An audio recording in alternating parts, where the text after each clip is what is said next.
Assalamualaikum warahmatullahi wabarakatuh. Innal hamdalillah nahmaduhu wa nasta'inuhu wa nastaghfiruhu wa na'udzu billahi min syururi anfusina wa min sayyiati a'malina may yahdihillahu fahuwal muhtadi wa may yudlil fala hadiyalah. Asyhadu an la ilaha illallah wa asyhadu anna Muhammadan abduhu wa rasuluhu la nabiyya ba'da.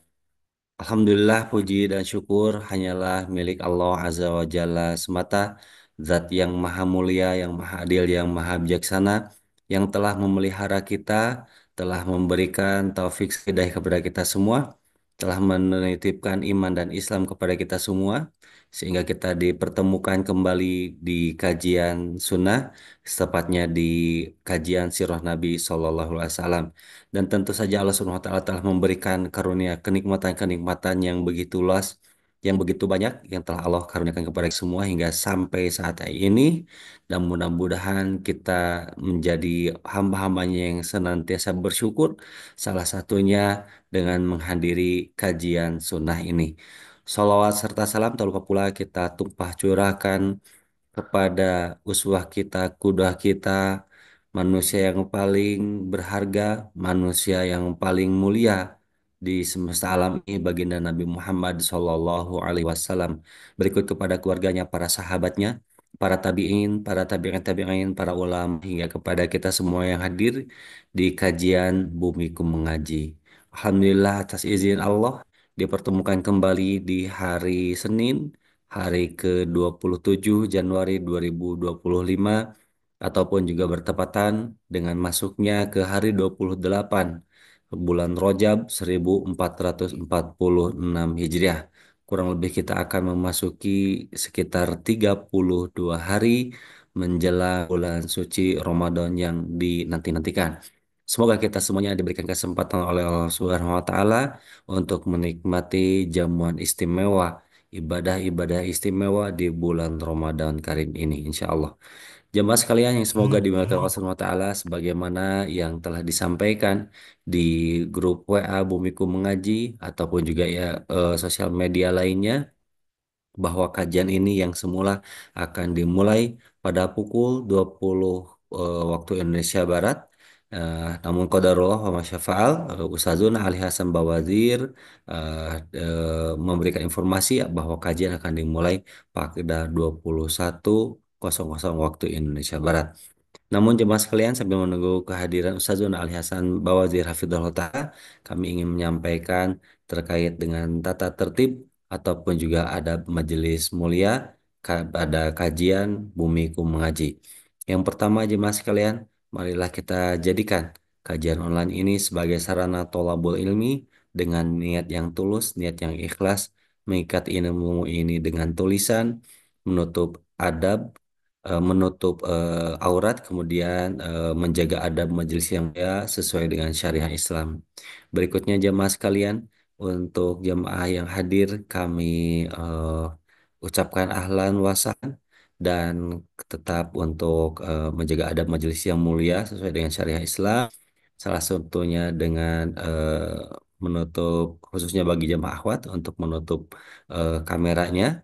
Kemudian juga nanti di sesi kedua, sesi tanya jawab, kami akan mempersilahkan kepada jamaah yang ingin bertanya, pertanyaannya yang dapat disampaikan melalui chat box di Zoom meeting ini, ataupun juga pertanyaan melalui audio, ataupun juga pertanyaan melalui interaksi dengan Ustazuna Ali Hasan Bawazir dengan cara mengklik tombol resen pada aplikasi Zoom meeting ini. Yang insya Allah oleh panitia akan dibantu untuk di-unmute. Dan bagi penanya Ikhwan, kami persilahkan untuk on cam, dan untuk akhwat pertanyaannya boleh di audio saja, dan mohon untuk menutup kameranya begitu. Berikutnya jamaah sekalian, semoga dimuliakan Allah Subhanahu wa taala, untuk kajian pada malam hari ini, insya Allah akan bertemakan eh, tahun ke-9 Hijriah, yaitu tahun diutusnya utusan-utusan Nabi Shallallahu Alaihi Wasallam ke berbagai penjuru negeri hingga Islam ini tersebar sampai dengan Indonesia yang kita cintai ini. Demikian untuk informasi yang dapat kami sampaikan.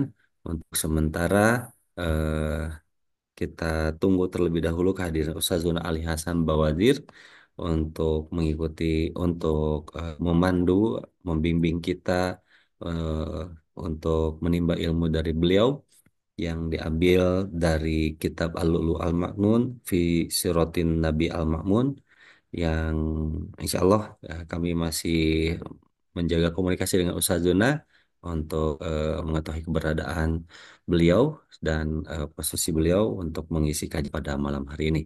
Terima kasih jemaah sekalian. Sekali lagi bagi jemaah yang baru saja bergabung, kami ucapkan ahlan wa sahlan. Kami sangat senang sekali jamaah sekalian yang setia mengikuti kajian sunnah bersama Bumiku Mengaji. Semoga Allah Subhanahu wa Ta'ala memberikan keberkahan atas ilmu yang akan kita pelajari pada malam hari ini. Berikut juga memberkahkan usianya, kesempatannya, kesehatannya, waktunya, dan tentu saja keluarganya. Amin ya Rabbal Alamin. Barakallahu fikum. Baik, Alhamdulillah, Ustazona Ali Hasan Bawadir, Hafizahullah Ta'ala, baru saja bergabung di Zoom meeting Bumiku Mengaji. Alhamdulillah, beliau dalam keadaan sehat walafiat dan bersiap untuk memulai kajian pada malam hari ini. Assalamualaikum ya Ustazi. Tuh. Waalaikumsalam warahmatullahi wabarakatuh, Kang Si. Sehat, Kang Si? Alhamdulillah, Nabi Khair Ustaz. Alhamdulillah. Barakallahu Bagaimana fiik. Ustaz? Sehat Ustaz, Barakallahu Alhamdulillah fiik. bikhair wa'afilah. Iya. Kalau pada maghrib ada ngisi kajian dulu saja Nggak sampai ada, Isya. nggak ada. Cuman Oh hari kebetulan ini karena nggak ada. hari ini libur, jadi anak ajak jalan anak-anak, Kang Si. Oh begitu. Anak pikir Nah, ngisi dulu kajian. Nah Isyanya sampai apa jam 19.30-an begitu ya. Sehingga Isyanya it- akan lebih lama. Jadi dari masjid ke rumah Ustaz perlu waktu lagi begitu saja.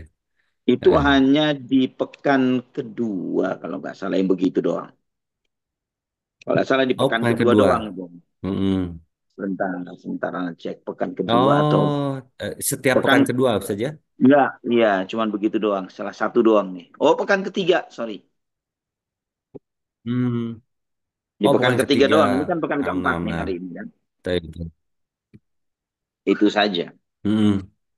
Di ini bisa di Bambu Apus bisa di mana Bukan di ngisi masjid, kajiannya? di sekolah Nabawi School, Kang sih. Ada sekolah Nabawi School di Rawamangun. Nggak jauh dari Oh, mana, kurang sekolah lebih Nabi. mungkin. Nah, Nabawi School Rawamangun. Oh, Rawamangun ya. Ada kajian tentang tadabbur Alhamdulillah, Asmaul alhamdulillah. Husna. Maghrib Isya. Oh, masya Allah. Baik, baik. Baik, baik, alhamdulillah Ustaz. Ini jamaah sudah hadir dan menunggu dan tak sabar untuk melanjutkan kembali tema kajian Sirah Nabi Sallallahu Alaihi Wasallam dan malam hari ini sesuai yang disampaikan oleh Ustaz bahwa temanya adalah tahun ke-9 ya, tahun ke-9, Nah, tahun di mana baginda Nabi Sallallahu Alaihi Wasallam menyebarkan utusan-utusannya. Kami persilakan kepada Ustaz untuk mulai kajian pada malam. Tafadhol ya Ustazi, barakallahu barakallahu fiik. fiikum barakallahu. Bismillahirrahmanirrahim. Assalamualaikum warahmatullahi wabarakatuh. إن الحمد لله نحمده ونستعينه ونستغفره ونعوذ بالله من شرور أنفسنا وسيئات أعمالنا من يهده الله فلا مضل له ومن يضلل فلا هادي له أشهد أن لا إله إلا الله وحده لا شريك له وأشهد أن محمدا عبده ورسوله لا نبي بعده اللهم صل وسلم وبارك على عبدك ونبيك محمد وعلى آله وصحبه ومن اهتدى بهديه إلى يوم القيامة. قال الله جل وعلا: يا أيها الذين آمنوا اتقوا الله حق تقاته ولا تموتن إلا وأنتم مسلمون. أما بعد. Ikhwatal iman rahimani wa rahimakumullah. Alhamdulillah kita bersyukur kepada Allah Subhanahu wa taala Ar-Rahman Ar-Rahim atas segala limpahan nikmat yang Allah Subhanahu wa taala anugerahkan kepada kita. Alhamdulillah dengan rahmatnya Allah Subhanahu wa taala memberikan kepada kita nikmat Islam dan menjaga nikmat Islam itu untuk diri kita. Maka nikmat ini hendaklah kita syukuri, ikhwafillah rahimani wa rahimakumullah, karena inilah yang paling berharga di dalam kehidupan kita saat ini, di kehidupan dunia. ketika Allah Subhanahu wa taala memberikan kepada kita nikmat Islam dan menjaga nikmat Islam itu sampai nanti kita kembali kepada Allah Subhanahu wa taala. Ikhwatal iman rahimani wa rahimakumullah. Melanjutkan sirah Nabi kita Muhammad sallallahu alaihi wasallam, ada sedikit peristiwa yang tersisa di tahun ke-8 Hijriyah sebelum memasuki tahun ke-9 Hijriyah, yaitu di tahun ke-8 ini, di bulan Dzulqa'dah, Nabi Shallallahu Alaihi Wasallam menikahi seorang wanita yang artinya pernikahan ini tapi tidak berlangsung lama. Menikah dan tidak lama artinya di saat itu juga, karena satu sebab yang insya Allah kita akan membahasnya pada kesempatan ini, wanita itu pun dicerai oleh Nabi Shallallahu Alaihi Wasallam. Yaitu seorang wanita yang bernama Umaymah binti Nu'man ibnu Shurahil al-Jawniyah. Ya, namanya Umaymah. Yang di dalam beberapa riwayat, ya, dia sebetulnya adalah al-Jawniyah. Namun beberapa riwayat sebagaimana dalam Tabaqat Ibnu Sa'ad disebut al-Kilabiyah. Ya. Dan juga Ibnu Sa'ad menyebutkan akan ikhtilaf atau perbedaan sebagian para ulama sirah terkait dengan siapa sebenarnya nama beliau. Al-Hafidh Ibnu Hajar Al-Asqalani ketika mendudukkan permasalahan ini, beliau menyampaikan, wasahih anna ismaha Umaymah bintun Nu'man ibnu Shurahil al-Jawniyah. Yang benar adalah nama beliau adalah Umaymah, ya, bintun Nu'man ibnu Shurahil al-Jawniyah. Itu kata beliau. Yang benar adalah ini. Wa amal kilabiyah ghalat. Adapun penisbatan sebagai Bani Kilab dari Kilabiyah adalah salah. Wa innama hiyal Kindiyah. Yang benar bukan dari Bani Kilab, tapi dari Kindi, dari suku Kindi. Dan ini adalah ucapan yang salah nukil, kata beliau. Na'am lil kilabiyah qissatun ukhra dzakara Ibnu Sa'ad an-Zuhri wa qala ismuha Fatimah bint Dhahhak ibnu Sufyan fasta'adat minhu fatallaqaha fakanat taqul ana syaqiyah wa sahih anna allati ista'adat minhu hiya al-Jawniyah. Ada sebuah kisah lain yang disebutkan oleh Ibnu Sa'ad, kata Ibnu Hajar, yang meriwayatkan dari Az-Zuhri, yang menyebutkan bahwa namanya adalah Fatimah binti Dhahhak ibnu Sufyan, yang meminta perlindungan, artinya dia mengucapkan a'udzubillah, ya, aku berlindung kepada Allah darimu, ya, maka kemudian Nabi menceraikannya. Nah, dan dia sendiri akhirnya mengatakan akulah wanita yang celaka, beliau begitu. Namun pendapat yang benar, riwayat yang sahih adalah yang meminta perlindungan kepada Allah, artinya mengucapkan a'udzubillahi minka, adalah Jauniyah ini, kata Al-Hafidh Ibnu Hajar di dalam Fathul Bari. Di dalam Sahih Bukhari ada sebuah riwayat dari Al-Imam Al-Auza'i. Beliau mengatakan, Sa'altu Zuhriyya ayyu azwajin Nabi sallallahu alaihi wasallam ista'adat minhu. Ya, aku bertanya kepada Imam Az-Zuhri, siapakah istri Nabi sallallahu alaihi wasallam yang sempat mengatakan a'udzubillahi minka, aku berlindung kepada Allah darimu. Maka Az-Zuhri menjawab, akhbarani Urwah ibnu an Aisyah radhiyallahu anha anna ibnatal Jawni lamma udkhilat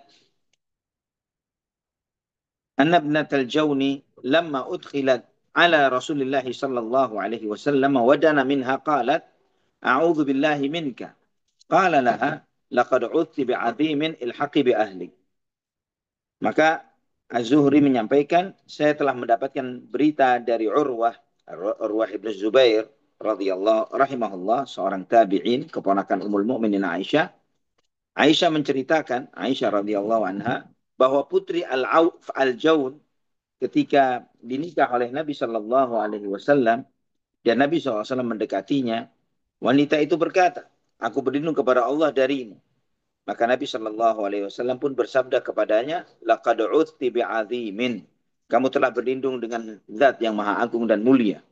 Ilhaqi bi ahlik. Kalau begitu, pulanglah kamu ke keluarga. Riwayat ini sahih di dalam Sahih Bukhari dengan bab dalam Kitabut Talaq, bab man talaqa wa hal yuwajihu ini nam. Wa hal yuwajihu rajulu imratahu bit talaq. Nah, ini di dalam Kitabut Talaq di dalam Sahih Bukhari. Imam Bukhari dan Imam Ahmad meriwayatkan di dalam musnadnya dari Abu Usaid As-Sa'idi radhiyallahu an, خرجنا مع النبي صلى الله عليه وسلم حتى انطلقنا إلى حائط يقال له الشوط حتى انتهينا إلى حائطين فجلسنا بينها. قال النبي صلى الله عليه وسلم اجلسوا ها هنا.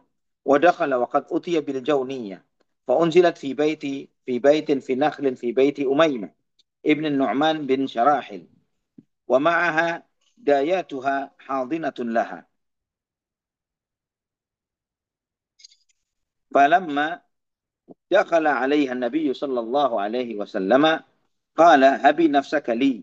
فقالت وهل تهب الملكة نفسها للسوقة. استغفر الله. Nah, yang betul ini. Lah, lah, lah.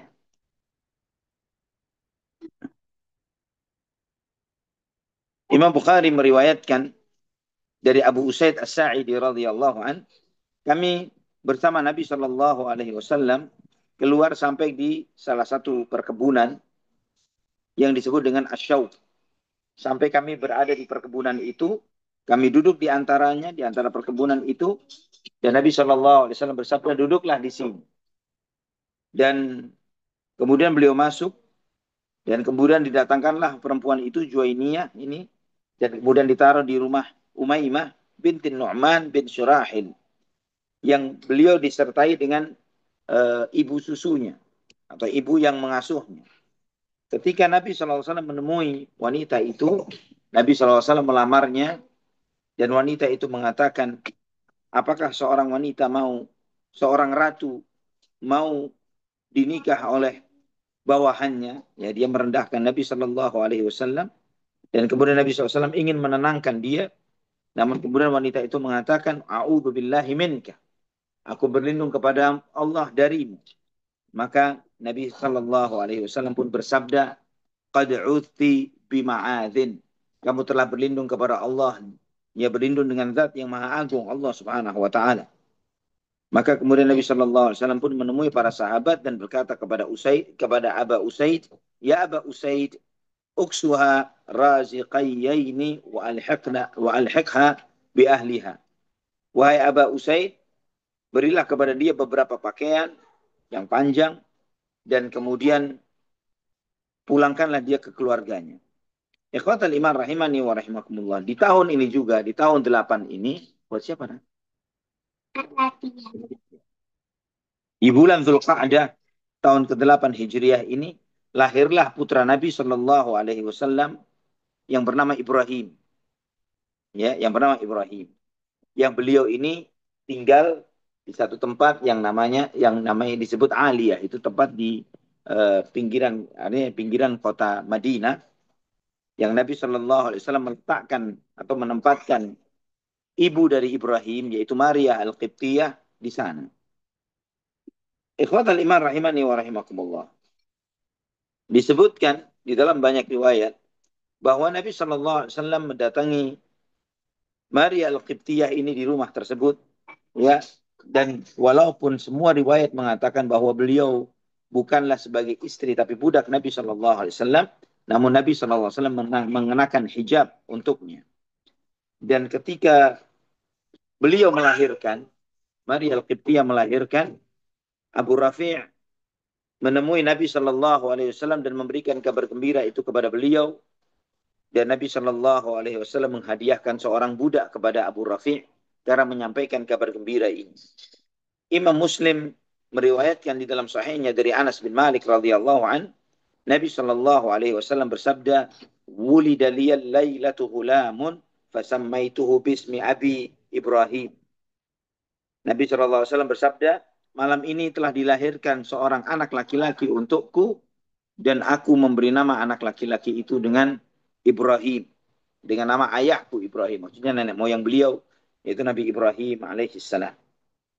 Ikhwah fillah rahimani wa rahimakumullah, hadis ini menunjukkan hujjah bahwa bolehnya memberi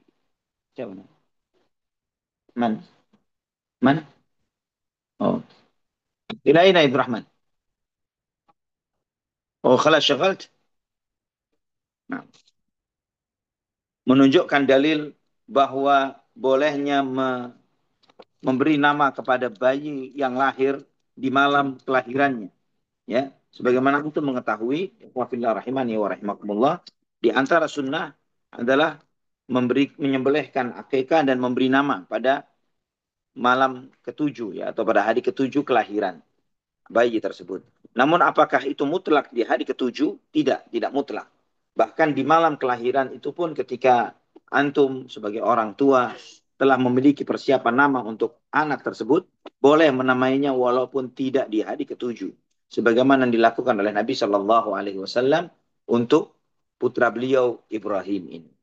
Ikhwatal iman rahimani wa rahimakumullah. Ibunya Ibrahim, Maria Al-Qibtiyah ini sedikit asinya. Jadi asinya itu sedikit. Sehingga banyak wanita Ansar berbondong-bondong berupaya untuk mengambil perhatian untuk menyusui Ibrahim ini. Dan kemudian Nabi Shallallahu Alaihi Wasallam pun menyerahkannya kepada Ummu Saif. Ummu Saif lah yang menyusui Ibrahim putra Rasulullah Shallallahu Alaihi Wasallam ini.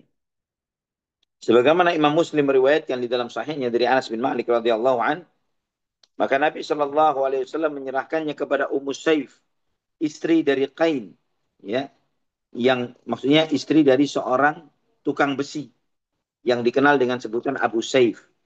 Dan Anas bin Malik radhiyallahu an melihat bagaimana sayangnya Nabi Shallallahu Alaihi Wasallam kepada putranya ini, ya, sangat ekspresif dengan sangat bahagia Nabi Shallallahu Alaihi Wasallam dengan lahirnya putranya ini. Sampai Anas radhiyallahu an mengatakan, "Ma ra'aitu ahadan kana arhama bil iyali min Rasulillah sallallahu alaihi wasallam." Aku tidak pernah melihat seseorang yang begitu sayang kepada keluarga atau kepada anak seperti Nabi Muhammad sallallahu alaihi wasallam yang begitu sayangnya kepada anaknya. Karena Ibrahim mustardaan lahu fi awalil Madinah. Sekatinya jatuh. Karena Ibrahim mustardaan lahu fi awalil Madinah. Wa kana yantaliqu wa nahnu ma'ahu fayadkhulul baita fayakhudhuhu fayuqabbiluhu thumma yarji'. Bahwa Ibrahim ini disusukan di satu keluarga di Awali di Madinah, ya. Dan Nabi Shallallahu Alaihi Wasallam sering kali datang ke sana, ya, untuk melihat putra beliau ini, ya, melihat putra beliau ini yang disusukan oleh kepada salah satu keluarga di keluarga Ansar. Kemudian kami sering mendampingi Nabi Shallallahu Alaihi Wasallam, kata Anas bin Malik. Beliau menemui keluarga itu, mengambil bayinya, bayi tersebut yang sedang disusui, dan kemudian Nabi SAW mendekapnya, memeluknya, menciumnya, ya, sampai sekian saat, ya. Artinya beliau begitu menunjukkan sayang yang luar biasa kepada putranya ini, dan setelah itu beliau pergi meninggalkannya. Seringkali Nabi SAW seperti itu, please, ya. Di dalam riwayatnya lain di dalam Sahih Muslim, Anas bin Malik radhiyallahu an meriwayatkan, "Qantalaqa Rasulullah sallallahu alaihi wasallam ya'tihi wattaba'tuhu fantahaina ila Abi Saifin wa huwa yanfukhu bikirihi qad imtala al-baitu dukhanan fa asra'tu al-mashya baina yaday Rasulillah sallallahu alaihi wasallam fa qultu ya Aba Saif amsik ja'a Rasulullah sallallahu alaihi wasallam fa amsaka fada'a an-nabiy sallallahu alaihi wasallam bis-sabiyyi fa dhammahu ilaihi wa kana ma syaa Allah an yaqul." Imam Muslim meriwayatkan dari Anas bin Malik, kata Anas bin Malik, bahwa Nabi sallallahu alaihi wasallam ke rumah Abu Saif untuk menemui putra beliau Ibrahim ini. Dan Abu Saif ini tukang besi. Yang biasa beliau, ya karena tukang besi, seringkali beliau mengerjakan kemampuan pandai besinya itu di rumah. Pecah ini kaca ini terakhir. Di rumah, dan kemudian itu menyebabkan rumah beliau itu sering dipenuhi dengan asap. Sering dipenuhi dengan asap. Maka ketika aku mendampingi Nabi, kata Anas bin Malik radhiyallahu anhu, aku lari mendahului Nabi Shallallahu Alaihi Wasallam untuk memberitahukan kepada Abu Saif radhiyallahu anhu, wahai Abu Saif, Rasulullah Shallallahu Alaihi Wasallam sedang menuju kemari. Nabi SAW sedang menuju ke sini. Kata Anas bin Malik, siapkanlah dirimu, bersihkanlah rumah ini. Maka Abu Saif pun berhenti dahulu dari pekerjaannya sampai Nabi Shallallahu Alaihi Wasallam keluar dari rumah tersebut. Maka Nabi Shallallahu Alaihi Wasallam masuk ke rumah Abu Saif, menemui putranya Ibrahim, dan kemudian beliau bersenda gurau di sana beberapa lama. Setelah itu beliau Shallallahu Alaihi Wasallam meninggalkan rumah tersebut. Ikhwatan iman rahimani wa rahimakumullah. Kelahiran putra Nabi Shallallahu Alaihi Wasallam ini menimbulkan kecemburuan di hati istri-istri Nabi Shallallahu Alaihi Wasallam yang lainnya, karena Nabi Shallallahu Alaihi Wasallam punya anak dari Maria Al-Qibtiyah ini.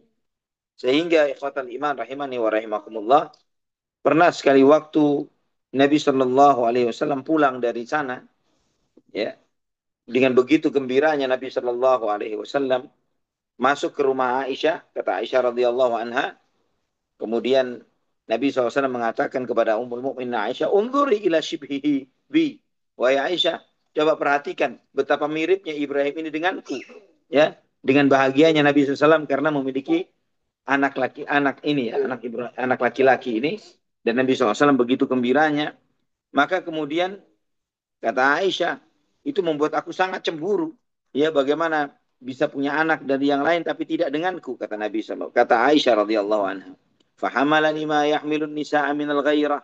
Ya, aku mengalami rasa kecemburuan sebagaimana pada umumnya wanita. Maka sampai membuat Aisyah penasaran dan melihat bayi tersebut. Ya, melihat bayi Ibrahim. Dan kemudian kata Aisyah, "Ma'ara syabaha." Ya Rasulullah, nggak ada miripnya dengan engkau, kata Aisyah. Ya, itu bagaimana Aisyah menunjukkan kecemburuannya, ya, dengan mengatakan bahwa anak itu nggak ada mirip-miripnya denganmu ya Rasulullah. Ikhwatal iman rahimani wa rahimakumullah. Eh, juga Nabi Shallallahu Alaihi Wasallam beliau sangat menjaga keluarganya, dan juga beliau Shallallahu Alaihi Wasallam adalah seorang yang sangat pencemburu. Ya, telah sangat besar bentuk kecemburuan Nabi Shallallahu Alaihi Wasallam, sehingga di dalam sebuah athar riwayat yang sahih, ketika Sa'ad bin Mu'adz atau Sa'ad bin Ubadah radhiyallahu an pernah mengatakan, "Ya Rasulullah, saya melihat ada seorang laki-laki berbicara dengan istriku, maka aku akan memukul laki-laki itu dengan pedangku." Maksudnya memukul, adribuhu bisayfi darbal ghair mubarrih. Jadi pedang itu untuk mengetahui, ibarat ini, jika ini pedang, pedang itu ada sisi tajam dan ada sisi tumpulnya. Maksudnya saat bin Ubadah, aku akan memukulnya dengan sisi tumpulnya. Kata Sa'ad bin Ubadah seperti itu. Ya, aku akan memukulnya dengan sisi tumpul pedang itu ketika aku mengetahui ada seorang laki-laki berani-beraninya bicara dengan istriku. Ya, ini begitu besarnya cemburunya para sahabat radhiyallahu anhum terhadap eh, wanita-wanita mereka. Terutama Sa'ad bin Ubadah. Karena Sa'ad bin Ubadah ini dikenal sangat pencemburu yang luar biasa. Beliau itu tidak mau menikahi, sebagaimana dalam asar-asar sahih, ya, bahwa disampaikan bahwa Sa'ad bin Ubadah ini tidak mau menikahi janda, ya, dan dia tidak pernah mau menceraikan wanita istrinya. Kenapa? Karena nggak mau istrinya nanti dikawin oleh orang lain. Itu cemburunya luar biasa Sa'ad bin Ubadah radhiyallahu anhu. Nah, ketika Sa'ad mengatakan seperti itu di depan Nabi Shallallahu Alaihi Wasallam, Nabi Shallallahu Alaihi Wasallam bersabda, "Ata'jabu min ghairati Sa'ad?" Apakah kamu heran dengan cemburunya Sa'ad? Wallahi inni la aghyaru minhu, wallahu aghyaru minni.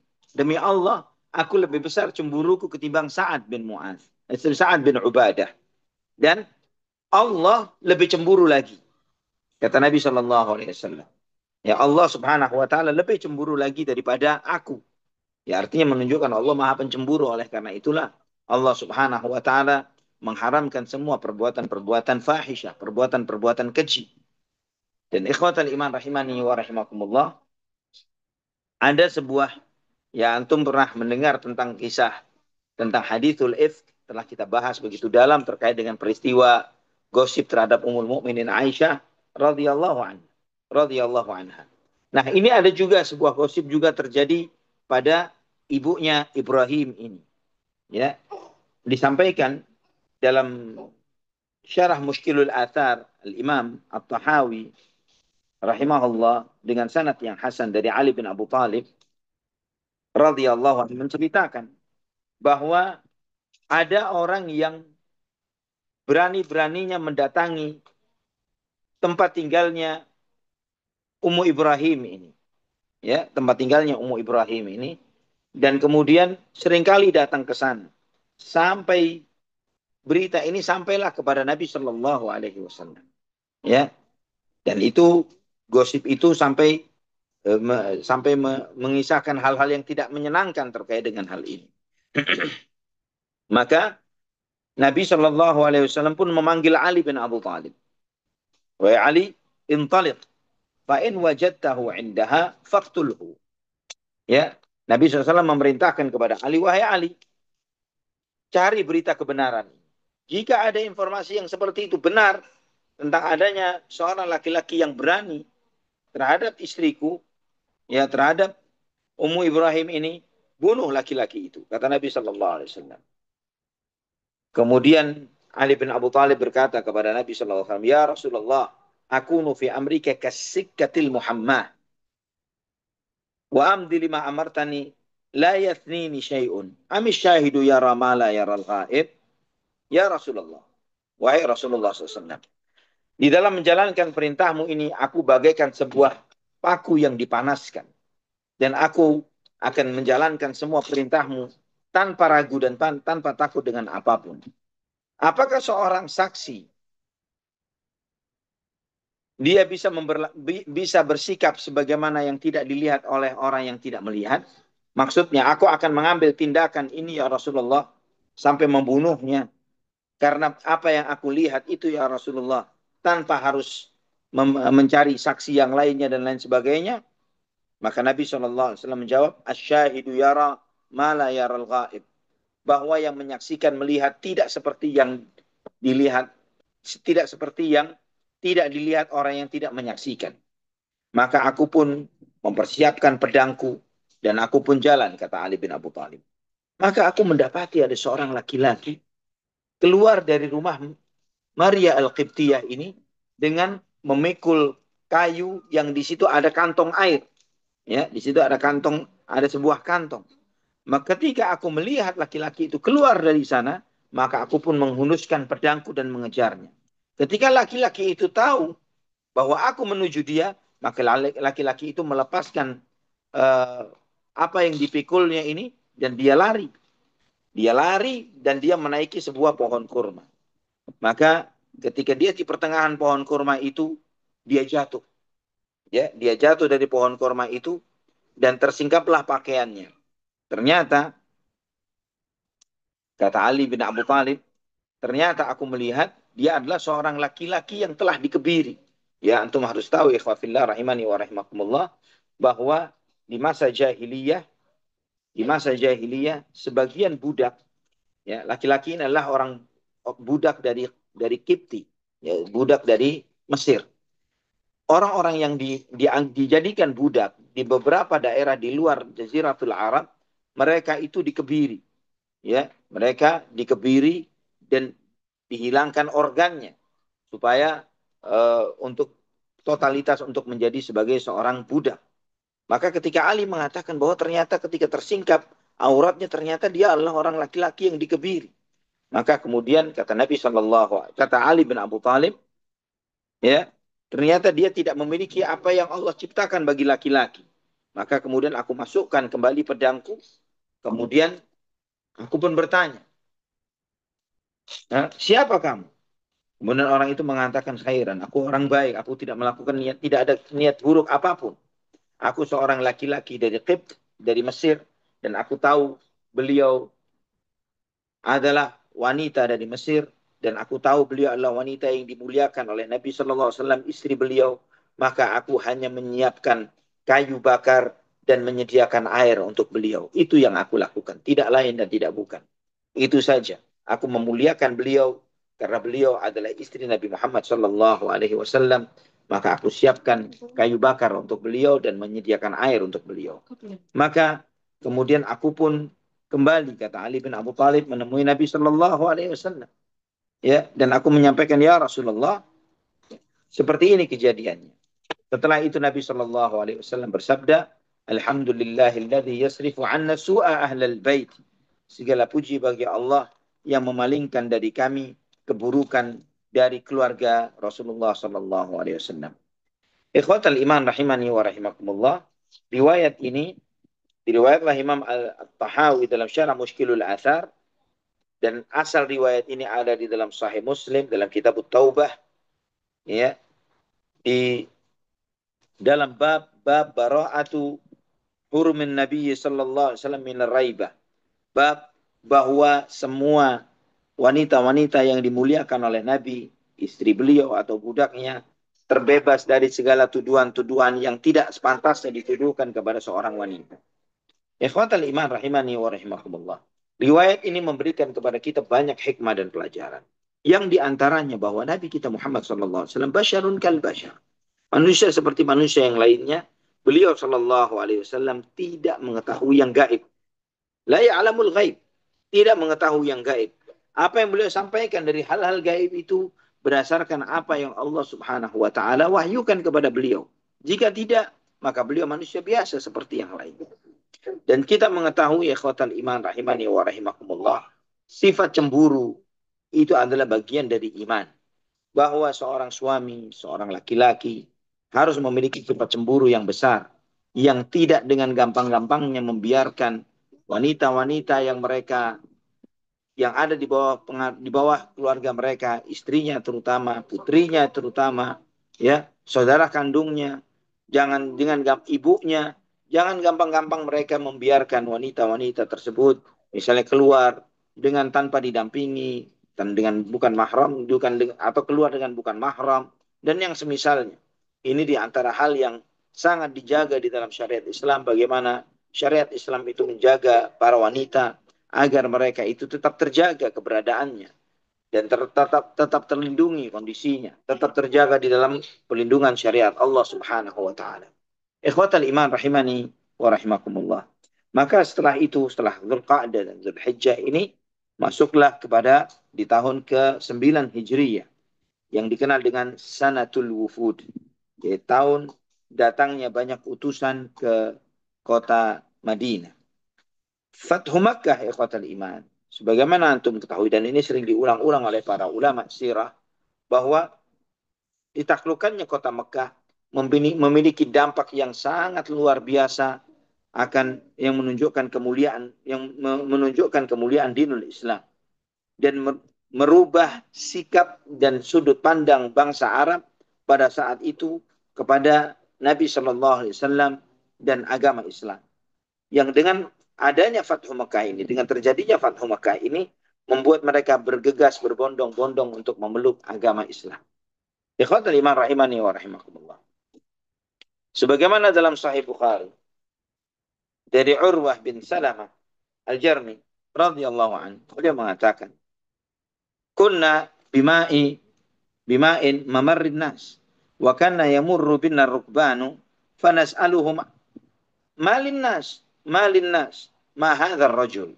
Ya, kata Amr bin Salamah Al-Jurmi radhiyallahu an, bahwa kami pernah sekali waktu sedang duduk di sebuah telaga yang sering dilewati oleh rombongan manusia. Namun ternyata banyak sekali orang penunggang kuda datang dengan rombongan-rombongannya memasuki kota Madinah. Maka kami tanya tentang mereka, siapa mereka, apa maunya mereka, ya, apa keinginan mereka. Maka mereka mengatakan, orang-orang itu menjawab, yaz'umu anna Allah arsalahu auha ilaihi au auha Allahu bikadza fakuntu ahfadhu dzalikal kalam faka'annama yaqarru fi sadri wa kanat al-arab talawwamu bi islamihim al-fath fayaquluna utrukuhu wa qaumahu fa innahu in dhahara alaihim fa huwa nabiyyun sadiq falamma kanat waq'atu ahli al-fath badara kullu qaumin bi islamihim wa badara abi wa qaumi bi islamihim falamma qadima qala ji'tukum wallahi min 'indi an-nabiy sallallahu alaihi wasallam haqqan. Aku pun bertanya, dan kemudian disampaikanlah kepadaku bahwa ada seseorang yang diutus oleh Allah Subhanahu wa taala untuk diberi wahyu kepadanya dengan mendapatkan wahyu seperti ini dan seperti itu. Dan aku mengingat sebagian dari apa yang disampaikan oleh rombongan tersebut, dan itu begitu mengakar di dalam hatiku. Dan bangsa Arab menanti-nanti, ya banyak suku-suku Arab itu menanti-nanti, ya bahwa mereka menunda keislaman mereka sampai kota Mekah ditaklukkan. Mereka mengatakan begini, biarkanlah Muhammad berperang dengan kaumnya. Biarlah sampai seperti itu. Kalau dia bisa dimenangkan terhadap kaumnya, artinya dia diberi kemenangan atas kaumnya, maka dia adalah seorang nabi yang benar. Dan ketika peristiwa Fathu Makkah, maka bergegaslah semua kaum bergegas untuk memeluk agama Islam. Sebagaimana ayahku dan kaumku pun seperti itu. Kemudian ayahku ketika masuk Islam, beliau balik, beliau berkata, "Ji'tukum wallahi min indin Nabi sallallahu alaihi wasallam haqqan." Kata ayahku, aku telah datang kepada kalian setelah aku bertemu dengan seorang nabi dan benar-benar beliau adalah seorang nabi. Maka ikhwatal iman, di tahun ke-9 ini, hampir sepanjang tahun ini Nabi SAW tidak keluar dari kota Madinah. Beliau sepanjang tahun ini menyambut utusan-utusan yang datang kepada beliau. Di samping itu juga beliau mengutus amil-amil zakat beliau. Ya, di satu sisi beliau menerima tamu-tamu, utusan-utusan yang masuk Islam. Di sisi yang bersamaan, Nabi Shallallahu Alaihi Wasallam mengutus amil-amil zakatnya ke daerah-daerah, teritori-teritori yang memang sudah menyatakan keislamannya. Dan di saat yang bersamaan juga, Nabi SAW mengirim utusan-utusan berupa para da'i-da'i yang berdakwah ke negeri-negeri yang belum tersentuh dengan dakwah Islam. Dan di tahun itu, Nabi SAW tidak melakukan peperangan apapun kecuali satu peperangan. Dan ini cukup signifikan juga, cukup besar peperangan itu, yaitu Perang Tabuk. Ya, yang insya Allah termasuk bagian dari peristiwa yang terjadi di tahun ke-9 ini.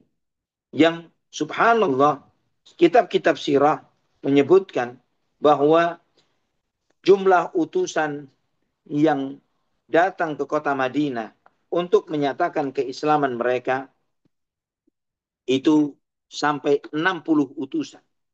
Ya, 60 utusan. Dan ini sangat besar. Ya, artinya dari 60 suku yang cukup banyak, mereka mewakili. Kalau dikatakan utusan artinya bukan mereka satu-satunya, mereka adalah representasi dari kabilah dan sukunya. Ya, jadi mereka datang sebagai bentuk pengikraran terhadap dinul Islam, ya, menyatakan keislamannya, dan mereka pulang untuk membawa pesan keislaman ini untuk kaumnya yang mereka telah mengutus orang-orang tersebut untuk menyatakan keislaman mereka. Ikhwatal iman rahimani wa rahimakumullah. Yang insya Allah kita akan membahas sedikit, artinya beberapa yang terpenting dari 60 utusan ini. Ya, kita tidak, iya, iya. Ikhwafillah rahimani wa rahimakumullah. Kita akan membahas utusan-utusan yang terpenting dari utusan-utusan ini. Yang diantaranya adalah utusan Bahilah. Ya, dari kaum Bahilah yang itu dikenal dengan Al-Bahili. Ya, Nabi Shallallahu Alaihi Wasallam ya didatangi oleh Mutarrif Ibnul Kahin Al-Bahili setelah Fathu Makkah. Ya, beliau diutus oleh kaumnya untuk mengikrarkan keislaman mereka. Rasulullah Shallallahu Alaihi Wasallam mengutus untuk mereka, ya sebelumnya, sebelum utusan itu datang, Nabi mengutus seorang sahabat yang dikenal dengan gelar atau kunyah Abu Umamah. Ya, namanya adalah Sudai bin Ajlan Al-Bahili radhiyallahu anhu. Yang Abu Umamah Al-Bahili radhiyallahu anhu mendakwahi mereka untuk memeluk Islam, menyampaikan kepada mereka syariat Islam. Yang pada awalnya mereka menolak ajaran Islam ini, namun kemudian dengan segala jerih payahnya dan pertolongan Allah Subhanahu wa taala kepadanya, akhirnya membuat kabilah itu akhirnya pun memeluk Islam. Ikhwatal iman rahimani wa rahimakumullah. Abu Umamah ini memiliki keutamaan yang sangat luar biasa. yang diantaranya sebagaimana disebutkan oleh Al-Hafidh Ibnu Hajar dalam Al-Isabah fi Tamyiz Sahabah, beliau mengutip sebuah riwayat dari Imam Al-Baihaqi dari jalur Sulaiman Ibnu Amir, ada seseorang menemui Abu Umamah Al-Bahili radhiyallahu anhu dan mengatakan, "Ya Aba Umamah, inni ra'aitu fi manamil malaikata tusalli alaik kullama dakhalt wa kullama kharajt wa kullama qult wa kullama jalast." Ya, dengan sanad yang sahih kata Ibnu Hajar rahimahullah, bahwa ada seseorang, ini pasti seorang wali atau seorang sahabat yang mulia, beliau mengatakan, "Wahai Abu Umamah, aku melihat ada malaikat yang senantiasa bersolawat untukmu. Setiap kamu masuk, keluar, berdiri, duduk, setiap aktivitasmu selalu didoakan oleh malaikat." Kata orang tersebut. Ini menunjukkan kemuliaan Abu Umamah Al-Bahili radhiyallahu anhu wa ardah. Ikhwatal iman rahimani wa rahimakumullah. Ketika Mutarrib Ibnul Kahin ini menemui Nabi Shallallahu Alaihi Wasallam untuk menyatakan sumpah setianya kepada Nabi Shallallahu Alaihi Wasallam, Nabi Shallallahu Alaihi Wasallam memerintahkan untuk mencatatkan untuknya beberapa kewajiban-kewajiban Islam, termasuk juga kewajiban untuk membayar zakat.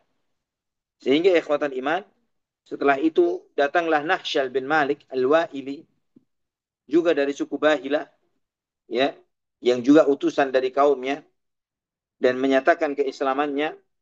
Nabi Shallallahu Alaihi Wasallam mencatatkan untuknya dan juga untuk kaum yang masuk Islam beberapa syariat Islam, yang diantaranya bunyi catatan itu sebagaimana di dalam Tabaqatul Kubra yang ditulis oleh Imam Ibnu Sa'ad, menyebutkan, Bismikallahumma hadza kitabun min Muhammadin Rasulillah li Nahsyal bin Malik wa man ma'ahu min bani Wa'il liman aslama wa aqama liman aslama wa aqama as-salata wa ata az-zakata wa ata'a Allah wa rasulahu wa a'ta min al-maghnami خمس الله وسهم النبي صلى الله عليه وسلم وأشهد على إسلامه وفارق المسلمين فإنه آمن بأمان الله وبرئ إليه محمد من الظلم كله وأن لهم أن لا يحشروا ولا يعشروا وآملهم من أنفسهم. Disebutkan dalam surat tersebut dengan nama Allah, ya Allah, ini dengan namamu ya Allah, ini surat dari Muhammad sallallahu alaihi wasallam, utusan Allah untuk Nahsyal bin Malik dan untuk Bani Wa'il yang menyatakan keislamannya dan menegakkan sholat dan membayar zakat dan taat kepada Allah dan Rasulnya dan menyerahkan 1/5 dari ghanimah yang merupakan bagian Nabi Shallallahu Alaihi Wasallam dan mempersaksikan atas keislamannya, yang menunjukkan dia bersyahadat, mengucapkan syahadat, serta dia menyatakan perpisahan diri mereka dari orang-orang musyrikin. Maka barang siapa yang melakukan ini semuanya, dia adalah orang yang diberi keamanan dengan keamanan yang datangnya dari Allah Subhanahu wa taala. Dan Muhammad sallallahu alaihi wasallam tidak akan mengganggu mereka dan tidak akan menzalimi mereka sama sekali. Dan mereka diberi hak untuk tidak dikumpulkan. Maksudnya dikumpulkan di sini adalah bahwa dulu biasanya amil-amil zakat itu mengumpulkan orang-orang yang berhak mengeluarkan zakat di satu tempat dan kemudian dipungutlah mereka satu persatu di tempat yang sama. Namun Nabi SAW berjanji bahwa tidak akan dikumpulkan seperti itu, tapi amil-amil zakat Nabi SAW akan mendatangi mereka satu demi satu dan tidak diambil 1/10 dari harta mereka. Ya, artinya harta zakat itu diambil sesuai dengan proporsinya 2,5% dan yang semisalnya. Dan amil zakat itu bukan diambil dari Madinah, ya, atau dari sisi Nabi Shallallahu Alaihi Wasallam, tapi amil itu adalah dari Bani Bahilah dan untuk mereka sendiri. Amilnya itu dari mereka dan untuk mereka. Ikhwatal iman rahimani wa rahimakumullah. Yang menulis surat ini adalah Utsman ibnu Affan radhiyallahu anhu. Ya, sebagaimana antum memahami, ini perlu dipahami ikhwafillah, bahwa Nabi SAW adalah seorang Nabi yang ummi. Maka surat-surat itu tidak ditulis langsung dari tangan Nabi SAW. tapi ditulis oleh sahabat yang lainnya dan kemudian distempel oleh Nabi Shallallahu Alaihi Wasallam. Ikhwafillah rahimani wa rahimakumullah. Tentang utusan-utusan ini, insya Allah masih berlanjut karena ada hal-hal menarik lainnya yang insya Allah kita akan bahas. Bagaimana datangnya utusan-utusan itu, ya, dan kemudian turunnya ayat-ayat Al-Quran terkait dengan pertanyaan-pertanyaan mereka dan beberapa peristiwa-peristiwa penting terkait dengan hal ini, ya, tentang keutamaan-keutamaan sebagian utusan tersebut karena bergegasnya mereka memeluk Islam dan loyalitas serta setianya mereka kepada Rasulullah Sallallahu Alaihi Wasallam. Yang insya Allah, ikhwafillah rahimani wa rahimakumullah, kita akan membahas ini pada pertemuan berikutnya yang akan datang terkait dengan utusan-utusan yang datang kepada Nabi Sallallahu Alaihi Wasallam. Wallahu a'lam bishawab. Barakallahu fiikum. Barakallahu fiik Ustazuna, Masya Allah, Barakallahu fiikum Ustazuna dan juga mas kalian yang masih setia menyimak kajian Sirah Nabi SAW di bagian pertama ya tentang utusan Nabi SAW di tahun 9 Hijriah. Untuk selanjutnya kami persilakan kepada jamaah yang ingin bertanya. Pertanyaan dapat disampaikan melalui chat box di Zoom meeting ini ataupun juga pertanyaan dapat disampaikan dengan cara mengklik tombol raise hand bagi jamaah yang ingin bertanya secara interaktif atau bertanya langsung dengan Ustazuna Ali Hasan Bawazir. Kami persilakan kepada jamaah yang ingin bertanya.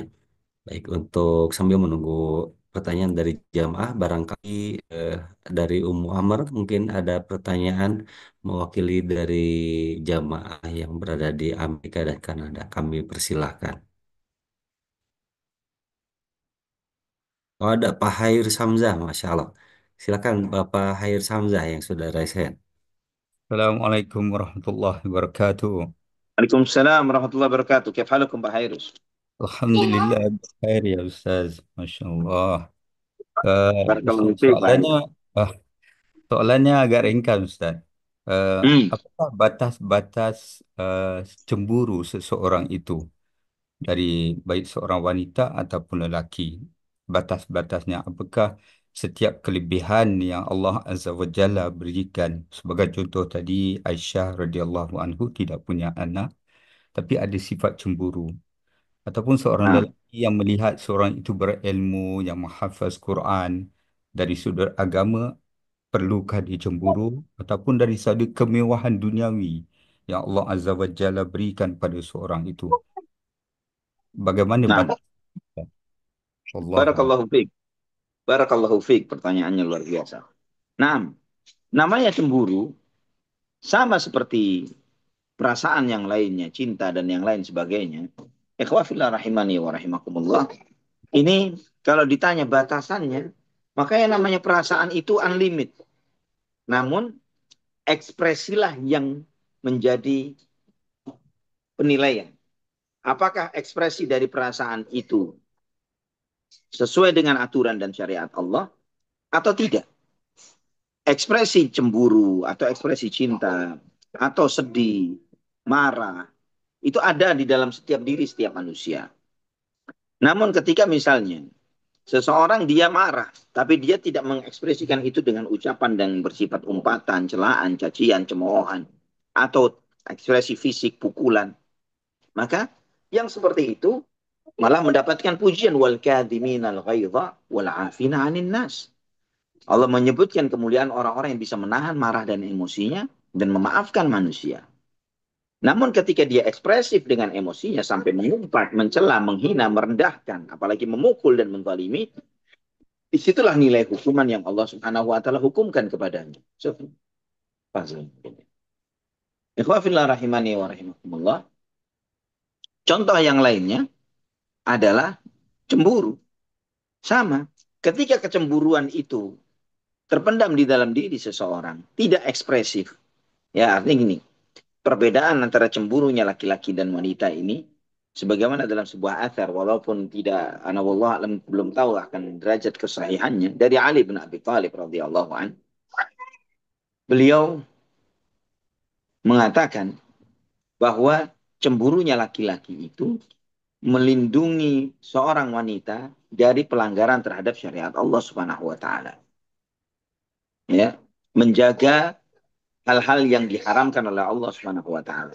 Melindungi wanita dari melakukan hal-hal yang diharamkan oleh Allah Subhanahu wa taala.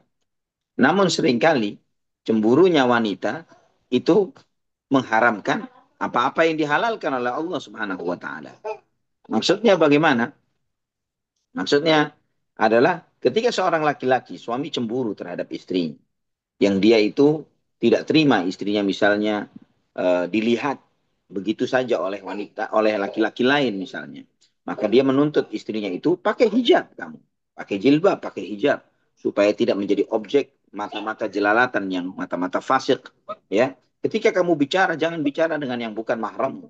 Itu pun melindungi dia dalam banyak hal yang lain. Ini dalam bentuk koridor cemburu yang masih dibenarkan secara syar'i, ya. Beda dengan cemburu-cemburu yang sudah memang yang artinya seseorang itu sudah berlebihan, sudah kelewat batas. Sampai misalnya ada seorang misalnya cemburu terhadap ayah kandung putri itu, ayah kandung istrinya sendiri misalnya. Ya, kamu nggak boleh ketemu ayah kandungmu sendiri. Ini cemburu yang salah, yang offside, yang sudah melewati batas yang semestinya. Juga misalnya kamu nggak boleh berduaan dengan saudara kandungmu sendiri atau keluar berdua dengan saudara kandung, ini pasti cemburu yang salah. Ini cemburu yang di luar ketentuan yang diridhoi oleh Allah Subhanahu wa taala. Terus kemudian cemburunya wanita, ya, cemburunya wanita sama sebetulnya, laki-laki dan wanita dalam hal ini. Selama ekspresifnya itu tidak bertentangan dengan syariat Allah Subhanahu wa taala, maka itu dibolehkan dan dibenarkan.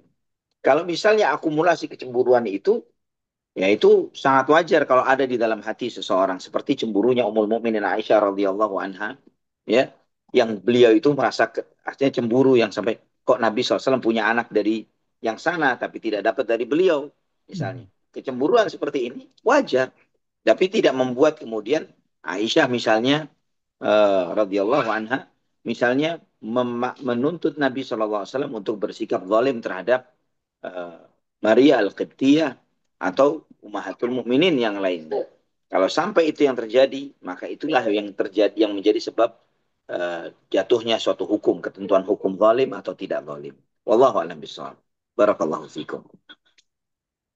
Maknanya Ustaz, cemburu ni merupakan salah satu daripada lintasan. Sebagai manusia biasa, kita tidak boleh lari dari sifat ini. Ya, Iya, betul. Masya Allah. Betul. Cemburu itu Jazakallah. bagian Ya, dari iman. Ya, Masya bahwa Allah. ketika seorang laki-laki sudah tidak memiliki cemburu atau wanita tidak memiliki cemburu, maka itu menunjukkan lemah atau tidak adanya iman pada dirinya. Baik, jazakallah khairi atas jawabannya Wa Ustaz. jazakallah khair. Di tempat lain aja ya. Harus apa ya? Ya. Baik, Kita kasih tahu. Barakallahu Fiik untuk Bapak Hairus atas pertanyaannya yang sangat menarik. Untuk selanjutnya kami persilakan kepada jamaah yang ingin bertanya. Pertanyaan boleh disampaikan melalui chat box di Zoom meeting ini, ataupun juga dapat bertanya seperti Bapak Hairus tadi dengan mengklik tombol raise hand agar dapat berinteraktif. Untuk selanjutnya kami persilakan Ummu Amr yang sudah open Ya, mic. ya, jazakumullahu Ini. khairan Kang Zai. Alhamdulillah, jazakumullahu khairan Ustadz atas materinya. Pertanyaannya Ustadz, yang pertama, ini tidak terkait materi Ustadz, jadi mohon maaf, tapi mohon pencerahannya. Assalamualaikum warahmatullahi wabarakatuh. Ustadz, saya pernah salat qasar maghrib menjadi 2 rakaat. Kemudian saya tahu bahwa ternyata itu salah Ustadz, dan saya pernah melakukannya seingat saya 2 kali. Apakah saat ini ketika saya tahu, saya mengkodok sholat maghribnya di rumah? Dan itu kejadiannya sudah beberapa waktu yang lalu Ustadz. Jazakumullahu khairan. Iya. Wa jazakillahi khair. Afwan Umar, ini yang perlu tanyakan, apakah beliau melakukan itu dengan sengaja atau tidak? Di sini sebutnya tidak sengaja, karena safar dan baru tahu setelah udah 2 kali pernah melakukan bahwa kalau sholat maghrib itu di qasar tetap 3 rakaat, tapi saya melakukannya 2 rakaat begitu Ustadz. Oh, nah. Kalau dia tidak tahu seperti itu dan baru tahu setelah ini, maka dia tinggal menambahkan yang kurang. 1 rakaat, salam, 1 rakaat, salam. Begitu. Iya Ustaz.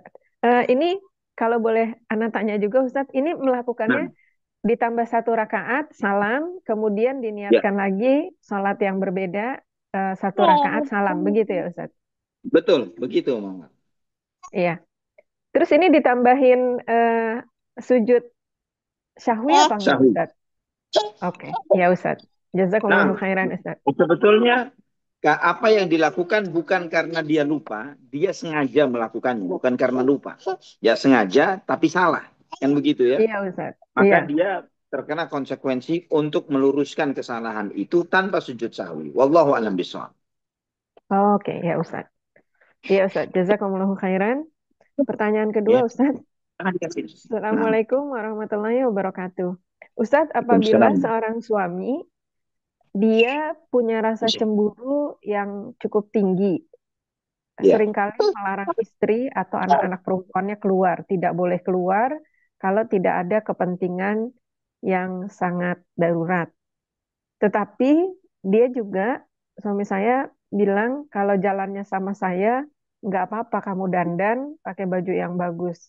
Supaya orang juga melihat bahwa suaminya memperhatikan istri. Apakah yang begini boleh Ustadz? Jazakallahu khairan atas nasihat Ustadz. Jadi suaminya membolehkan istrinya atau putrinya itu dandan ketika keluar rumah, begitu?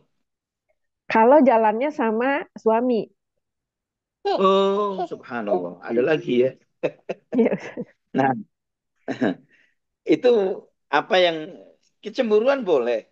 Tapi ketika dia mengizinkan istrinya untuk dandan ketika keluar dengan dia, tujuannya untuk mendapatkan pujian dari orang lain ini, kalau misalnya keluarnya itu ketemu dengan laki-laki yang bukan mahram, maka sang suami berdosa dan istri yang menuruti itu berdosa juga.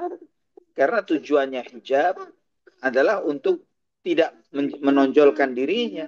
Ya, tujuan hijab itu disyariatkannya hijab adalah untuk menutup diri dan supaya tidak terlihat segala keindahan dan wala yubdina zinatahunna, ya Allah Subhanahu wa taala sampai mengingatkan di dalam surat An-Nur ayat 31 itu, dan janganlah mereka mempertunjukkan atau menampakkan perhiasan mereka, yang para ulama menjelaskan bahwa wanita itu memiliki 2 perhiasan, yaitu perhiasan pada fisiknya dan yang kedua adalah perhiasan yang dipakainya.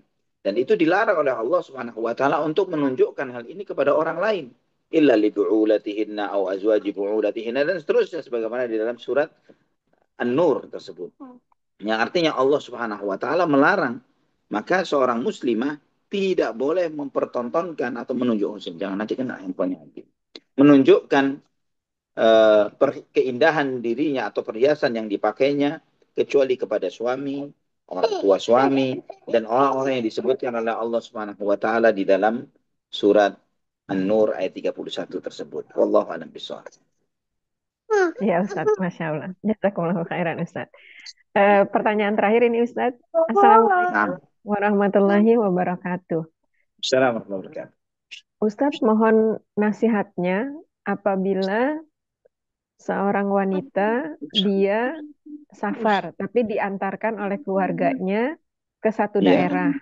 Kemudian setelah di daerah itu dia ditugaskan lagi ke luar daerah. Tapi sudah tidak ada mahram. Karena ini tugas Ustadz, apakah bisa dilaksanakan Ustadz? Karena ini adalah satu paket. Jadi ada kunjungan-kunjungan. Kalau tidak dilaksanakan, rasanya tidak memungkinkan karena ini adalah laporan penelitian dari wilayah-wilayah. Mohon nasihatnya Ustadz, jazakumullahu khairan. Nah, barakallahu fiik. Terkait dengan hal ini, wallahu a'lam bishawab. Yang ana pahami dari nas-nas Quran maupun sunnah bahwa bepergiannya seorang muslimah itu harus didampingi dengan mahramnya. Kalau misalnya mengambil pendapat yang paling ringan di dalam hal ini, yaitu eh, seperti yang disampaikan oleh Syekhul Islam Ibnu Taimiyah rahimahullah dan sebagian ulama Hanabilah, yang mereka itu mengatakan bolehnya seorang wanita melakukan safar tanpa mahram dengan syarat, ya, bahwa ilahnya mereka memahami itu dari berdasarkan apa? Bahwa adanya illah, yaitu ketidakamanan wanita itu ketika mereka melakukan safar tanpa mahram. Artinya, ya, menurut para fuqaha Hanabilah ini termasuk mutaakhirin di antara mereka yang mengatakan selama illah itu tidak ada, artinya keamanan itu bisa didapatkan oleh bagi sebagian wanita muslimah di dalam perjalanan safar mereka, maka mereka boleh melakukan safar itu tanpa mahram. Itu yang dipahami oleh sebagian mutaakhirin dari kalangan para ulama Hanabilah, dan itu yang dijadikan juga sebagai fatwa oleh Syekhul Islam Ibn Taimiyah. Artinya amannya perjalanan mereka dan jauhnya mereka dari fitnah dan sebab-sebab fitnah. Maka kalau asumsinya dengan mengikuti pendapat ini misalnya, maka wanita tersebut harus harus mendapatkan jaminan keamanan safarnya.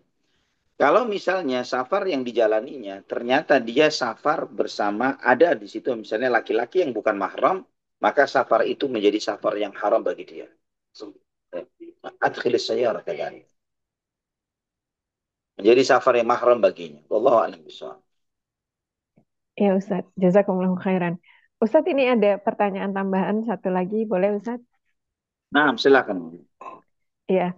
Assalamualaikum warahmatullahi wabarakatuh. Ustadz, mohon Waalaikumsalam. nasihatnya. Nah, Ketika kita diundang walimahan, biasanya kan ibu-ibu berdandan, Ustadz. iya. Bagaimana kalau kita datang ketika tidak berdandan, apakah justru akan jadi omongan orang dan bisa jadi justru akan kita mendapat fitnah? Mohon nasihat Kalau Ustadz. dandan Jazakumullah itu khair. walimah yang merupakan walimah yang dihadiri sesama muslimah, silahkan saja, nggak masalah. Selama terjaganya para muslimah itu di dalam walimah tersebut. Jadi mereka, jadi para muslimah itu terjaga satu dengan yang lainnya, bahwa mereka tidak shoot kamera di sana untuk di-share kepada yang lain. Ya, silahkan saja. Ambil sedikit aja. Sedikit. Jadi seperti itu. Kalau misalnya tidak ada, seperti ada, alhamdulillah misalnya seperti di Jakarta, beberapa wedding organizer itu menyampaikan kepada para tamu untuk tidak mengambil kamera, mengambil foto dan lain sebagainya. Dan itu pun mereka wedding organizer itu pun menyediakan fotografer, ya, fotografer dari muslimah dengan muslimah, yang perempuan, yang laki-laki dengan laki-laki. Bahkan mereka pun melakukan editingnya pun seperti itu. Ya, sebagaimana pengakuan sebagian wedding organizer yang Anda temui di Jakarta ini yang sudah menerapkan sesuai dengan aturan sunnah. Bahkan editor kami pun Ustadz, itu pun harus sesuai dengan, kalau sesama muslimah maka harus wanita yang mengedit, dan ikhwan dengan ikhwan juga. Nah ini kalau seperti itu yang terjadi, maka silahkan nanti mau berdandan seperti apa, karena itu hanya dikonsumsi di sesama muslim. Wallahu a'lam bishawab. Iya Ustadz, jazakumullahu khairan. Ustadz, ini ada ya yang nanya juga Ustadz. Nggak apa-apa Ustadz. Nah, Iya. silahkan. Iya, Assalamualaikum warahmatullahi wabarakatuh. Ustadz, saya lihat YouTube-nya Ustadz ada di sana. Akunnya Cari Umrah. Apakah itu Ya, bisa direkomendasikan ya Ustadz? cari Belum umroh. saya, ya, belum saya dengarkan semuanya, tapi saya lihat beberapa videonya ada Ustadz Ali ada di sana. Cari umroh memang milik anak. Oh iya, ya Ustadz. Cari umroh itu media memang yang anak buat dengan beberapa ikhwah, yang gagasannya adalah bagaimana menjadi sebuah media informasi terkait dengan bagaimana menunaikan ibadah umrah dengan benar sesuai dengan Quran dan Sunnah Nabi Shallallahu Alaihi Wasallam.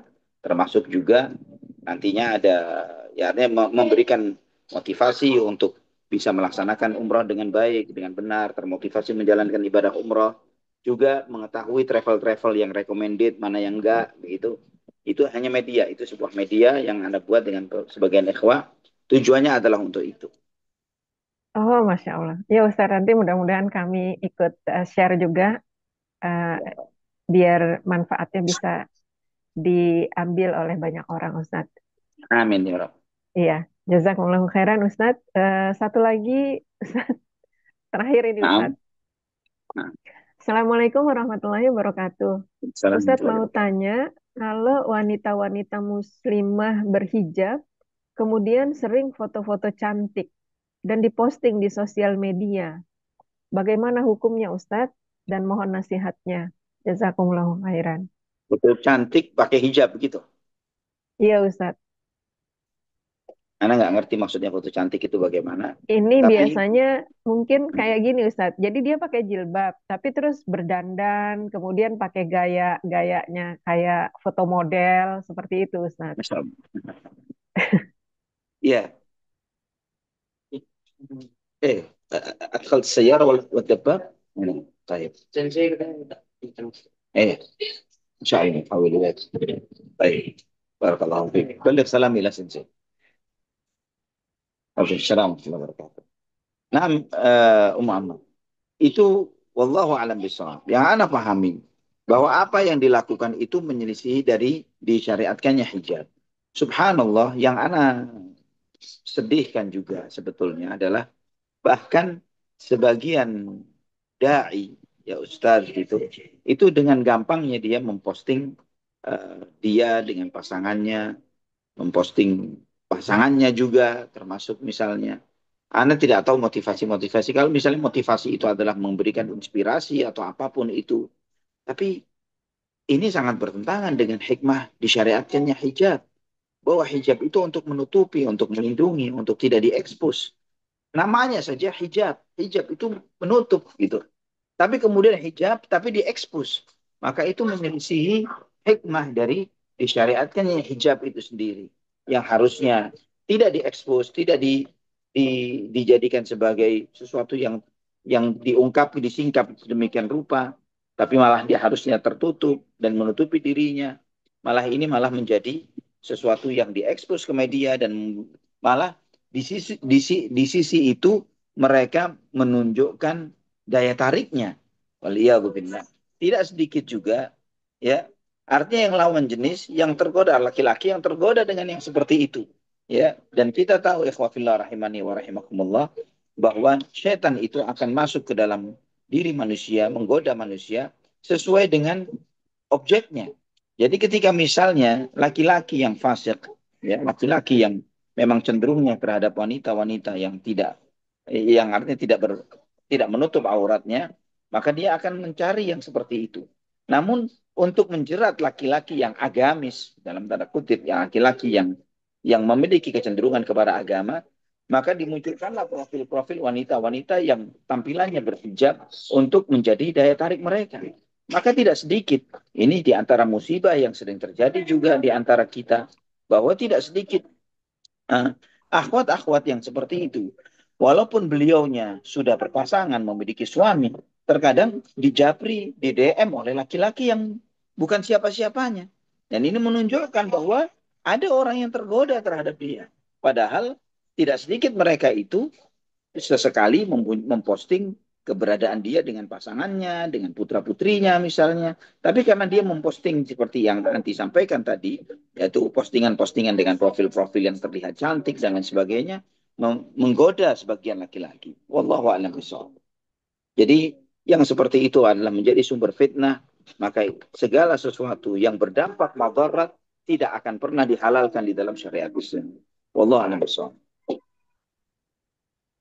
Ya Ustadz. Ustadz Afwan sangat. Ini ada satu lagi menyusul Ustadz. Silakan, boleh, silakan. Iya. Afwan Kang Zai satu lagi, insya Allah. Ya. Tafadhol. Ya. Assalamualaikum warahmatullahi wabarakatuh. Ustadz mohon penjelasan hukum tentang seorang wanita berniat untuk berhaji tanpa suami dan suaminya tersebut sudah memberikan izin kepada istrinya untuk pergi sendiri berhaji. Apakah yang seperti ini diperbolehkan dengan alasan anak-anak yang masih kecil dan suami menjaga anak-anak di rumah? Jazakumullahu khairan atas pencerahan Ustadz. Haji wajib atau sunnah? Artinya haji yang pertama kali atau yang kesekian kalinya? Kalau haji yang wajib ini Ustadz bagaimana? Kalau haji wajib, sebagian ulama seperti Syekh Utsman Al-Khamis, hafizahullah, beliau mengatakan dibolehkan dengan syarat tadi itu. Bahwa ketika dia melakukan segala perjalanannya dengan aman dan terjauh dari fitnah, dengan hal yang seperti itu, maka dia harus malah bukan lagi boleh, dia harus menunaikan ibadah haji tersebut walaupun safarnya dengan tanpa mahram. Allah alam bisawab. Kalau yang sunnah berarti tidak boleh ya Ustadz? Nggak boleh, nggak boleh. Iya Sunnah Ustadz. nggak boleh. Iya, iya Ustadz. Jazakumullahu khairan Ustadz dan Kang Z.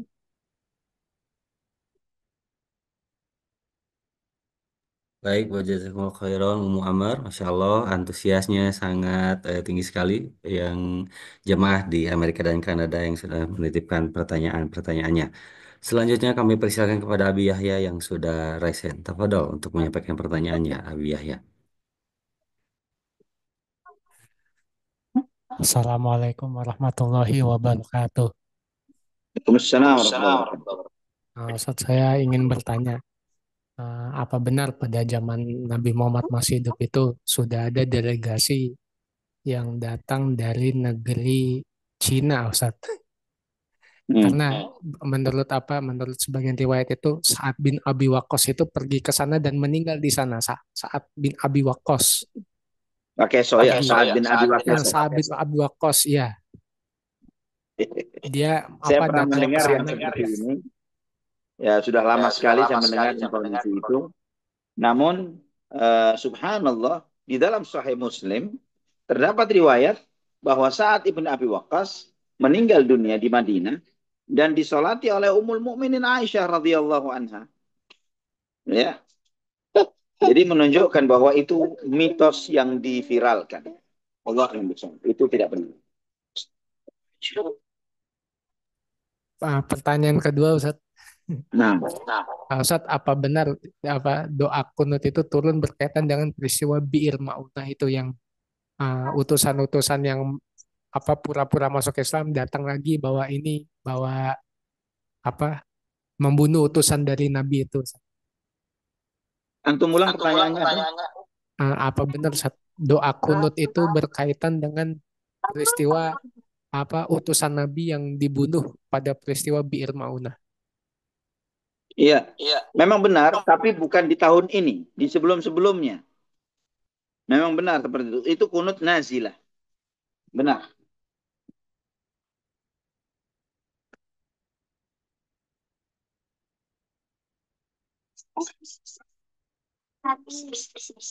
Hmm. Iya, Abi Nah, Yahya. Ya, ya, ya, Ustaz. Jazakumullah, nah. Ustaz. Wassalamualaikum Wah, warahmatullahi jazakumullah wabarakatuh. khairan. Barakallah. Baik, Barakallahu Fik Abi Yahya yang sudah turut menyumbangkan pertanyaan-pertanyaan dan rupanya pertanyaan dari Abi Yahya merupakan pertanyaan terakhir pada kajian malam hari ini. Atau mungkin dari Amr, barangkali ada pertanyaan susulan dari jemaah di Amerika dan Kanada. Mungkin bukan pertanyaan tapi mau bertanya sama Ustadz, karena ini udah di akhir bulan Rajab, bulan depan Sya'ban, apakah kita melanjutkan sirah apa nanti mau masuk ke fikih puasa Ustadz? Oke, kalau Anda sempat terpikir memang begitu, kita membahas terkait dengan misalnya ayat-ayat puasa atau hadis-hadis tentang puasa, boleh juga insya Allah. Ya Ustadz, biar maksudnya nanti kami persiapkan teman-teman misalnya materi-materinya yang diperluin, Insya Allah. yang nanti Insya Allah. mungkin Ustadz rekomendasikan. Insya Allah. Nah. Iya Ustadz.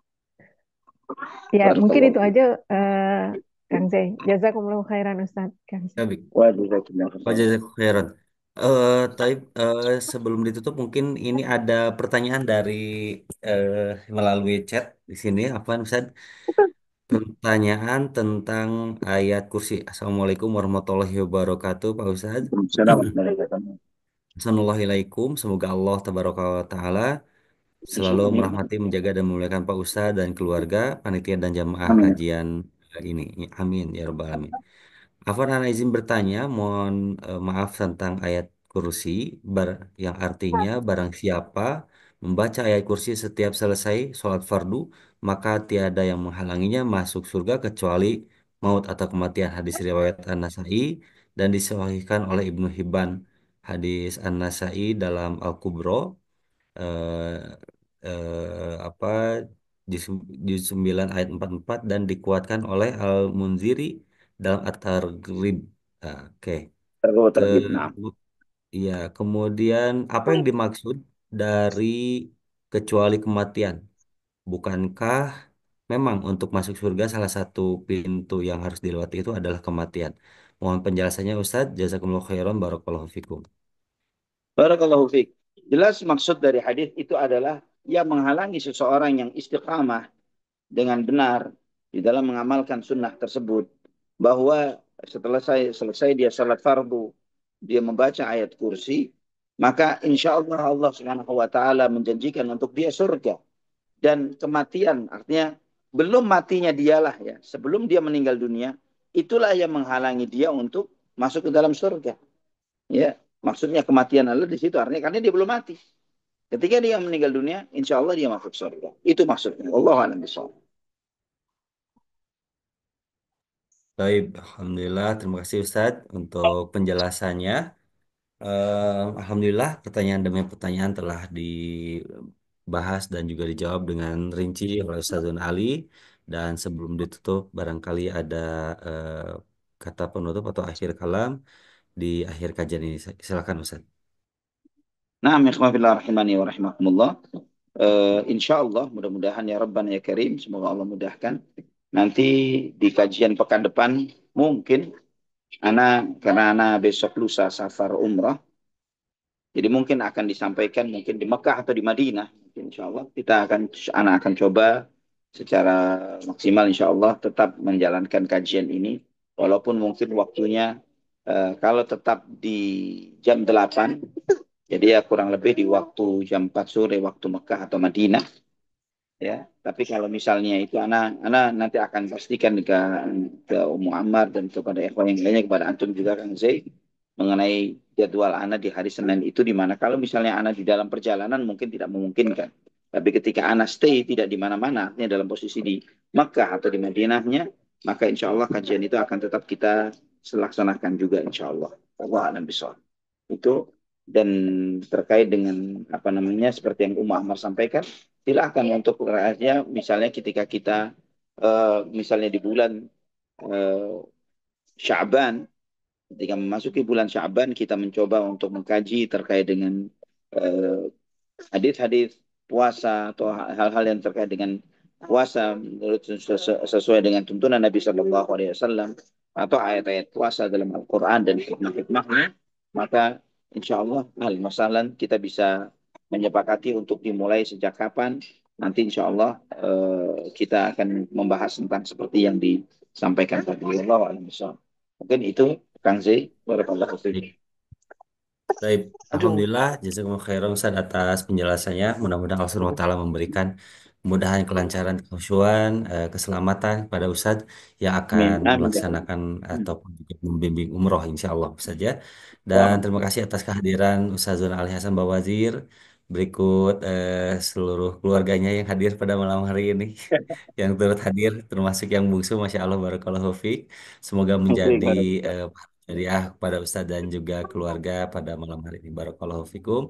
Dan jamaah sekalian kami aturkan terima kasih atas kehadirannya. Berikut juga kepada khususnya rekan-rekan Bumi Mengaji yang telah menyelenggarakan yang telah memfasilitasi kajian online ini sehingga terselenggara. Amin ya rabbal alamin. Bismillah dengan izin Allah diberikan kemudahan kelancaran. Demikian kita buka saja dengan doa kifaratul majelis. Subhanaka Allahumma bihamdika asyhadu an la ilaha illa anta astaghfiruka wa atubu ilaik. Selamat beristirahat untuk semuanya. Barakallahu fikum. Wassalamualaikum Fiikum. warahmatullahi wabarakatuh. Terima kasih Waalaikumsalam Ustaz. warahmatullahi wabarakatuh. Afwan, jazakumullah Selamat khair, Kang istirahat. Zaid. Amin wa Naam, jazakallahu barakallahu khairan Ustaz. fikum. Jazakumullah khairan. Barakallahu Amin. fikum. Wa barakallahu fik.